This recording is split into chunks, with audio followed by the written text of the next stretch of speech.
Alright, just wanted to show off the M0116 Macintosh keyboard with the blue switches. Now that I got it, swapped over. It took me like 4 hours with troubleshooting other problems because I had some keys that weren't working. I had to fix a bad trace somehow had happened. There's no batteries in this thing, so I don't know how that happened, but apparently it did. Um, but yeah, so if I pull a keycap off now, and you look in there, we got a blue switch, which is very nice. So let's go ahead and pop that back on there. Oh gosh. Delete that. I've actually been using this Mac quite a lot. I like typing on it. It's just so nice. I don't I don't know why, but like even though I'm a Macintosh or a Windows user, I've always been a Windows user, and I'm a Linux user now, like full time.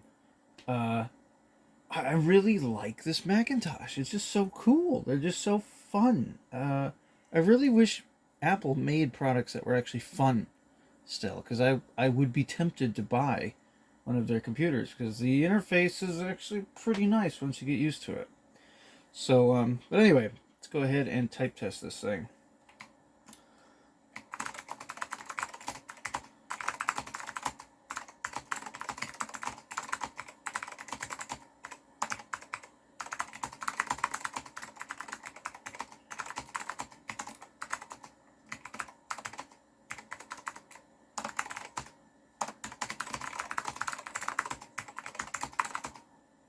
Uh,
I can't spell that. I'm gonna spell that wrong.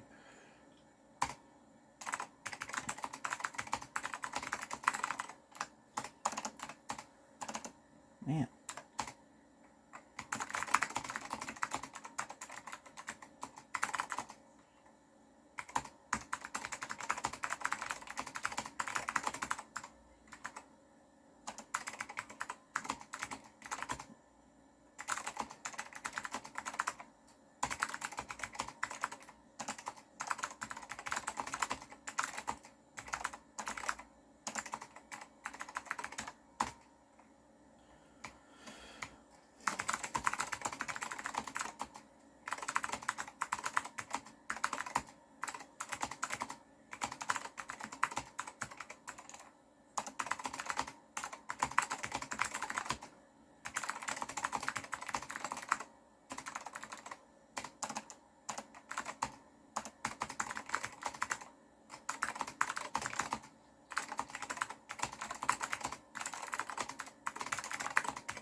Oh, God.